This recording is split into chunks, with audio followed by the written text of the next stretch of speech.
만찬에 앞서서 윤석열 대통령과 바이든 대통령은 정상회담을 했습니다. 여기서 핵심은 북한의 핵 공격에 미국의 핵무기로 대응한다는 워싱턴 선언을 발표한 겁니다. Our Mutual Defense Treaty is ironclad, and that includes our commitment to extended deterrence, and that includes the nuclear threat, the nuclear deterrence. They're particularly important in the face of DPRK's increased threats and address our humanitarian and human rights concerns for the people of the DPRK. 바이든 대통령님은 한국에 대한 철통 같은 확장 억제 공약을 재확인했습니다. 한미 양국은 북한의 핵 공격 시 즉각적인 정상 간 협의를 갖기로 했으며 이를 통해 미국의 핵무기를 포함하여 동맹의 모든 전력을 사용한 신속하고 압도적이며 결정적인 대응을 취하기로 약속했습니다. 한미 양국은 새로운 확장 억제 시스템을 구체적으로 작동시키기 위해 핵 협의 그룹을 창설하기로 했습니다. 새로운 핵 협의 그룹을 만들기로 했다. 일단 좀 크게 봤을 때요. 네. 전문가 입장에서 보셨을 때 이번 한미 정상회담의 결과 어떻게 평가하시겠습니까? 일단 그 투자 유치 측면에서 상당히 높은 점수를 줄 수 있을 것 같고요. 윤 대통령의 일성이 이거였습니다. 나는 대한민국의 제1호 영업사원이다. 그래서 가시자마자 넷플릭스 투자 유치 25억 불 하셨고, 그리고 첨단 아마 기술 사업체들, 기업들로부터 투자 유치를 한 19억 불 받아내셨습니다. 이게 이제 뭐 투자 유치로만 중요한 게 아니고 넷플릭스 같은 경우에는 여태까지 지금 OTT 중에서는 역시 플랫폼 비즈니스는 가장 최고의 비즈니스를 갖다 구가하고 있고요. 그다음에 한국이 콘텐츠 강국이지만 플랫폼은 약합니다. 미국은 플랫폼 강국이기 때문에 어떻게 보면은 문화적으로 시너지를 낼 수 있는 어떤 그런 효과가 있고, 그다음에 첨단 기술 같은 경우에는 반도체 장비 그 업체가 한국의 반도체 장비 산업에 투자를 하기로 했습니다. 그러니까 그런 어떤 기술 이전의 가능성도 있기 때문에 상당히 높은 점수를 줄 수 있을 것 같고요. 그다음에 역시 이제 워싱턴 선언인데요. 이 선언 자체보다는 선언이야 뭐 선언입니다. 근데 그 선언에서 나와 있듯이 이 협의 그룹을 만들기로 했다라는 것은 좀 주목해 볼 필요가 있습니다. 여태까지는 한국과 미국 사이에 굉장히 긴밀하게 확장 억제를 어떻게 증강시킬 수 있을지 논의를 했지만 조금 두루뭉실한 논의가 진행이 됐습니다. 하지만 이 협의 그룹이라는 것은 핵 억제만 딱 집어가지고 어떻게 하면은 미국의 이 핵무기 전개에 있어서 기획 단계에서부터 훈련, 그리고 실제로 전개하는 어떤 그런 결정에서 한국이 참여할 수 있는 여지를 갖다가 많이 지금 넓혀놓은 것이거든요. 물론 이제 발족을 했기 때문에 초기 단계입니다. 하지만 이게 더 발전을 해서 어떻게 보면은 한국형 핵 공유가 시작되는 그런 어떤 계기가 될 수 있다고 생각하기 때문에요. 이 핵 협의 그룹의 역할을 갖다가 저희는 주목을 해야 될 것 같습니다. 세일즈 외교는 합격점, 그리고 이번에 핵과 관련된 북한 핵에 대응하기 위한 공동 워싱턴 선언도 진전이 됐다, 이렇게 전반적으로 보시는군요. 이번에 사실 정상회담 전부터 한국형 핵 공유와 그리고 나토의 핵 기획 그룹 어떻게 좀 다르고 같은 점이 있는지를 좀 많이 얘기를 했었는데, 일단 핵 사용 결정권은 크게 미 대통령이 갖고 있지만 대상, 목적 이런 부분이 다른데 좀 더 구체적으로 들여다볼 필요가 있을 것 같아요. 일단 이번 워싱턴 이 선언을 두고서 뉴욕타임즈가 이렇게 표현했더군요. 미국이 그동안 핵 사용 문제 계속 축소를 해왔는데 이번을 계기로 이 원칙을 깼다라는 이야기를 합니다. 즉 이번 워싱턴 그 선언을 통해서 그동안 미국이 견지하고 있던 원칙을 일단 좀 바꿨다는 것이고, 그만큼 이 선언이 가지고 있는 의미가 있을 것 같고요. 지금 이번에 이제 우리가 보면 이 나토 같은 경우는 NPG라고 해서 핵기획 그룹이라고 있습니다. 여기 결정적 차이는 결국 전술핵이 배치되어 있냐 안 배치되어 있냐 이 차이입니다. 지금 유럽 같은 경우는 5개국의 이제 핵이 전술핵 무기가 배치가 돼 있어요. 배치가 돼 있는데 문제는 이제 이 실적인 사용 권한은 결국 마지막으로는 미국 대통령한테 있습니다. 물론 이 관계국들이 이제 협의를 하죠. 한 6개국과 협의를 하는데 결정적인 사용 권한은 이제 대통령한테 있다는 것은 이제 변함이 없는 것이고, 그만큼 현재 물건이 있기 때문에 아마 안심할 수 있는 그런 수준이 될 것 같습니다. 근데 이제 우리 같은 경우는 그동안은 이제 우리가 미국이 우리를 믿어라, 핵 확장 억제를 해주겠다 이런 데가 있었지만 핵 문제와 관련된 별도의 선언을 이번에 한 거거든요. 예. 이것 자체는 굉장히 저는 의미가 있다고 봅니다. 그렇기 때문에 앞으로 NCG 같은 경우는 그냥 이것이 이제 앞으로 핵과 관련된 기획이나 이런 문제에 있어서 주로 차관복급의 협의기구를 만들어서 미국에 대해서 함께 정보 교환도 하고 협의를 한다는 것이고요. 특히 이 핵무기가 이제 직접 배치가 안 됐기 때문에 굉장히 좀 아쉽다라는 측면이 있지만 예. 사실 우리가 그 전술핵 무기가 예전에 철수가 됐지 않습니까? 근데 이게 다시 우리나라에 들어온다는 거는 굉장히 정치적으로 중요한 이 국제관계에서 의미가 있는 거거든요. 근데 그 큰 변화가 있기 때문에 그것보다는 이번에 핵잠수함이 항시적으로 우리 영역에 들어올 수 있다는 걸 합의를 했습니다. 그러니까 그게 뭐냐면 이 핵잠수함에서 핵무기가 탑재돼 있거든요. 예. 그거를 이용해서 이 나토의 어떤 핵 보유와 이거를 좀 커버하는 그런 기능들을 이번에 핵잠이 하는 그런 형식으로 해서 일단 합의를 했다. 이런 측면에서 의미가 있을 것 같습니다. 그러니까 직접적인 핵 공유는 없지만 확장 억제를 강화하겠다. 핵잠수함도 상시로 들어올 수 있게 하겠다. 이게 핵심 내용일 텐데요. 두 정상의 목소리 더 들어보도록 하겠습니다. 바이든 대통령께 여쭤보고 싶은 것은 한국은 이제 NPT 체제를 유지하면서 확장 억제를 강화하는 방식을 채택을 했는데요. 이 정도면 북핵 위협에 대해서 한국 국민들이 느끼기에 좀 안심할 만한 수준이라고 판단하시는지. Nuclear attack by North Korea against the United States or its allies or partisans or partners is unacceptable and will result in the end of whatever regime were to take such an action. Meanwhile, Russia has suggested it could send its latest weapons to North Korea if South Korea sends lethal aid to Ukraine. How do you seek to manage the North Korea risk amid obligations to Ukraine and NATO? 한미 양국의 이번에 워싱턴 선언에서 구체화되어 있는 확장 억제의 강화와 그 실행 방안은 과거와는 다른 것입니다. 어떠한 그 핵을 쓰는 상황에서 한미 양국의 강력한 핵 전력을 포함한 모든 압도적인 대응으로 신속하게 대응을 해 나가기로 했습니다. 미국 언론의 평가도 한번 보고 오겠습니다. 월스트리트저널, 북한 공격에 대한 핵대응 가능성 협의에서 한국 정부에 더 큰 목소리를 줬다.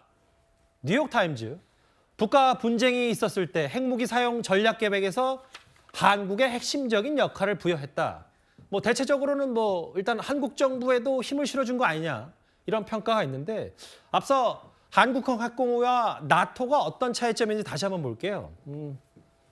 김재청 원장님. 네. 앞서 얘기 나왔던 게 이 가장 큰 차이가 전술핵이 배치되어 있는 나토와 달리 우리는 그렇지 않다. 네. 그럼 이게 앞으로도 없는 거냐? 혹은 이번 한미 정상회담에서 우리의 자체 핵무장 가능성 그러면 완전히 제로가 된 거냐? 이거 이런저런 일부의 지적이 있거든요. 어떻게 네. 좀 평가하시겠습니까? 자체 핵무장 경우에는 가능성이 매우 낮아진 것은 사실입니다. 예. 그리고 전술핵 재배치도 없을 것이라고 완전히 못을 박았죠. 예, 근데 이제 이런 걸 좀 생각을 해야 돼요. 가장 중요한 것은 미국의 핵무기를 사용하는 어떤 결정에 있어서 한국이 얼마만큼 인풋을 넣을 수 있느냐거든요. 그게 가장 중요한 관건입니다. 전술핵이 한반도에 배치가 되어 있다고 하더라도 미국이 전적으로 결정을 내리고 한국의 의사가 반영되지 않을 경우에 한국이 전개했으면 좋겠다고 하더라도 전술핵이 전개가 안 될 가능성도 있는 것이잖아요. 그래서 지금 새로 발족하는 이 협의 기구를 통해서 핵협의 그룹을 통해서 한국이 미국의 핵무기 전개 결정에 정말 많은 어떤 인풋을 넣을 수 있는 그런 방안들을 도모하는 것이 가장 중요하다고 생각하고요. 예. 사실 이 나토의 핵 기획 그룹은 다자 협의체이기 때문에 사실 주도권을 쥐고 있는 국가가 미국과 영국밖에 없습니다. 나머지 국가들은 소외를 받고 있는데요. 아하. 이 한국과 미국 사이의 이 핵 협의 그룹 같은 경우에는 양자 협의체이기 때문에 뭐 미국이 물론 한국을 소외시키려면 소외시킬 수 있겠지만 그럴 경우에는 이런 협의체가 가동 자체가 안 되는 것입니다. 양자 협의체라는 어떤 장점이 있기 때문에 그것을 10분 뭐 활용해서 우리가 우리의 목소리를 반영을 시켜야겠죠. 저는 본 게임은 지금부터 시작이라고 생각합니다. 이제부터 핵협의체가 발족이 됐기 때문에 이제부터 시작이다. 지금 나오는 자막은 미국의 대통령, 바이든 대통령이 처음 얘기한 겁니다. 북한의 핵공격 때는 정권의 종말을 초래할 것이다. 근데 질문 하나 더 드리면 네네. 좀 극단적인 비유를 하는 쪽에서 네. 그러면 이번에 어느 정도 핵과 관련해서 공유를 한 부분이 네. 만약에 미국의 본토가 네. 북한의 핵 위협으로부터 아예 뭐 뉴욕이나 워싱턴 이런 데가 위험을 무릅쓰고라도 네. 미국이 우리 서울을 도와줄 거냐?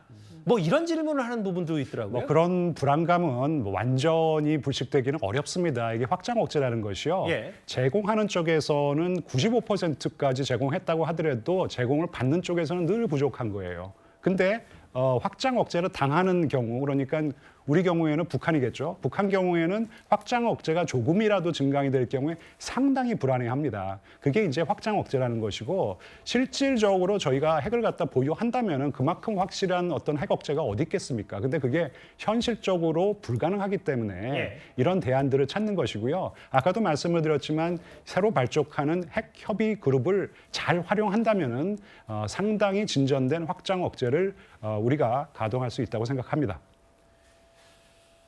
알겠습니다. 뭐 이제 시작이고 한미 양국이 좀 더 한미일 차원에서 공조가 좀 이루어지면 조금 더 진전된 성과가 있을 수 있다. 앞서도 잠깐 얘기가 나왔지만 그런데 이 한미 양국이 워싱턴 선언에서 이끌어낸 건 이게 끝은 아니고요. 핵미사일을 탑재한 잠수함을 한반도에 정기적으로 배치하기로 했다. 바로 전략 핵 잠수함 SSBN.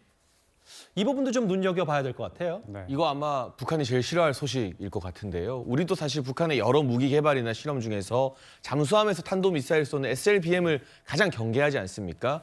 마찬가지로 전략 핵 잠수함이 어떻게 보면 훈련을 한반도 영해까지 들어와서 펼친다는 것은 이 전략 핵 잠수함이 들어와 있는 기간 동안은 일시적으로나마 전술핵을 보유한 것과 마찬가지의 효과가 있다라고 알릴 수 있는 셈이고, 뭐 들어왔을 때 언제 들어왔다, 언제 나갔다 말해줄 필요 없죠. 언제든 들어올 수 있다는 것이 이번에 명시적으로 확인이 되었기 때문에 북한이나 우리를 위협하려고 하는 이 세력들에게는 상당한 경고의 효과가 있게 될 겁니다. 예. 그리고 앞서 질문해 주신 것처럼 사실 제 주위에도 많은 국민들이 워싱턴이나 LA가 공격당할 위험을 감수하고 미국이 우리를 도와주겠느냐, 여기에 대해서 불안이 있기 때문에 국내의 자체 핵보유 여론이 높아지고 있는 건데, 이번에 방금 영상으로도 나왔습니다만 미국 대통령이 명시적으로 북핵을 사용할 경우에 정권이 종말할 것이다 라면서 사실상 핵보복을 암시하는 발언을 하지 않았습니까? 이러한 강도 높은 발언을 이끌어낸 것 자체가 어떻게 보면 확장 억제에 있어서 어떤 큰 진전이라고 평가할 수밖에 없어 보입니다.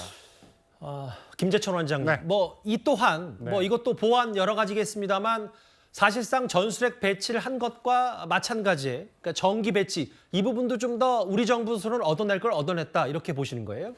지금 장 최고위원님께서 말씀을 하셨듯이 이 상당히 북한이 껄끄럽게 생각할 거예요. 왜냐하면은 핵 전략 폭격기 같은 경우에도 물론 이제 빨리 출격을 할 수 있겠지만은 지상에서 출격하는 것이기 때문에 북한의 어떤 레이더에 포착될 가능성도 있는 것인데 예. 지금 저희가 얘기하고 있는 이 핵 잠수함은 핵 공격 잠수함입니다. 그리고 물론 이제 핵 연료로 추진해서 다니는 그 잠수함이기도 한데 이럴 경우에 굉장히 오랜 시간 동안 신속하게 자망을 할 수 있는 것이죠. 그리고 어디서 지금 그 ICBM을 핵탄두를 탑재한 ICBM을 발사할지 모르기 때문에 예.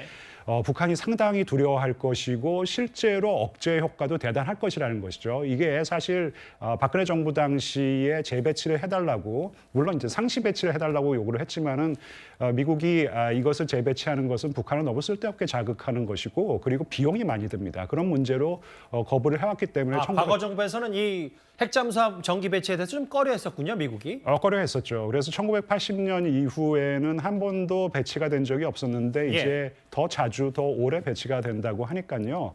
상당히 제가 전문가의 시각에서 봤었을 때는 억제 효과가 올라갈 것이라고 그렇게 판단하고 있습니다. 이번 이 워싱턴 선언, 윤 대통령의 국빈 방문에 대한 결과죠. 여당에서는 사실상 전술핵 재배치 효과가 있다고 한 반면에 야당에서는 2년 전 정상회담보다 진전된 게 없다고 평가절하했습니다. 북핵에 대응해 확장 억제를 획기적으로 강화하는 내용이 담긴 이번 워싱턴 선언은 한반도와 동아시아 안정을 위한 강력한 힘이 될 것으로 봅니다. 이로써 사실상 전술핵 재배치와 같은 효과를 거두게 된 것입니다. 피로 맺은 동맹으로 시작해서 첨단 기술과 문화, 각종 정보의 수집과 공유, 분석이 이르기까지 바야흐로 글로벌 포괄적 전략 동맹을 맺어나가는 커다란 외교적 성과를 거두었습니다. 굴욕적인 일본 퍼주기에 이어서 이번 한미 정상회담에서 역시 정부는 국익을 지키는 데 실패했습니다. 일본에는 퍼주고 미국엔 알아서 한 수 접는 호갱 외교라는 비판을 피하기 어렵습니다. 예, 이재명 대표 일본에는 퍼주고 미국에는 알아서 한 수 접는 호갱 외교다. 박홍원 원내대표는 의전과 환대 대가로 철저히 국익과 실리는 내준 회담이다. 우리로서는 얻은 게 없다. 이게 지금 야당의 비판이네요. 그렇습니다. 이제 민주당에서 바라보는 건 특히 안보의 측면에서 핵협의 그룹의 방점을 찍는다면 이제 무슨 앞서서도 계속 말씀 주신 것처럼 어떤 확장 억제라든지 해구상 관련해서 구체화했다라는 부분에서는 한 단계 진전이 있다라는 평가도 분명히 있을 수 있을 것 같습니다. 예. 그러나 민주당에서 바라보는 건 일단 독자적인 핵 개발론을 좀 공식적으로 차단된 부분이 분명히 있는 것이고 그리고 핵 사용 권한이 미국에게 단독에게 있다는 부분을 다시 또 확인했기 때문에 그런 큰 틀에서 본다라고 한다면 예전에 비해서 크게 진전된 바는 없는 것이 아닌가라는 일단 비판입니다. 그리고 경제적인 부분에 있어서는 물론 많은 또 투자 협약들도 있었지만 IRA라든지 반도체법 관련해서는 이 얽힌 실타래들을 어떻게 풀어야 될지 실질적인 좀 해결의 물꼬라도 터오기를 좀 바라는 국민들이 많이 계셨습니다. 예. 근데 그런 부분에 있어서는 실질적으로 성과가 좀 부족한 게 아니냐라는 이제 좀 비판들도 있는 것 같고요. 이 부분과 관련해서 특히 그 국빈 방문 전에 있었던 그 미국의 도감청 의혹과 관련돼서 이 부분을 우리가 카드로 좀 써서 외교적으로 조금 더 실리적인 외교를 해올 수 있지 않았을까라는 부분 때문에 이재명 대표도 오늘 알아서 한 수 접는 외교를 한 것이 아니냐 이제 이런 비판들이 나오는 것 같습니다. 예. 얼마 전에 정청래 최고위원이 글로벌 전략 동맹을 하는 것을 두고서 이건 미국하고 함께 전쟁하러 돌아다닌 거 아니냐 이런 평가를 했습니다. 자, 그런데 지금 이재명 대표는 이게 뭐 우리가 부족하다는 이야기를 하는 거죠. 그럼 도대체 무슨 걸 어떤 의미가 지금 민주당의 전 당론인지 모르겠어요. 둘째, 자 민주당 지금 전술핵과 핵 자체 개발 찬성합니까? 그걸 모르겠어요. 아마 제가 알기로는 자체 개발 반대하고 있는 걸로 알고 있습니다. 근데 이번에 예를 들어서 NPT 이거 들어간 거는 오히려 찬성해야 되지 않나요? 반대로 이야기하면. 그러니까 지금 이 대통령의 어떤 성과에 대해서 예전보다 이 핵 문제가 이제 더 한편으로는 이제 업그레이드돼서 나타난 거 아니겠습니까? 그걸 그대로 평가를 해야 될 텐데 아니 본인들은 지금 전술핵 재배치 그다음에 핵 자체 개발 반대하고 있는데 그거에 대해서 그냥 이번 합의에서는 일단 전술핵 저 핵 자체 개발 반대가 이제 NPT 하는 거 돼 있습니다. 근데 그것에 대해서 오히려 반대로 이거는 우리가 개발이 막혔다 이렇게 이야기를 하면 앞뒤가 맞지 않는 이야기 아닌가요? 일단 야당에서는 실효성이 있는 회담이 맞았냐 이렇게 평가절을 했습니다. 그 목소리까지 만나봤고요. 오늘 밤에 윤석열 대통령의 미 의회 영어 연설이 예정이 돼 있으니까 어떤 메시지가 나올지 저희가 내일 뉴스탑10에서 소개를 해드려야 될 것 같습니다.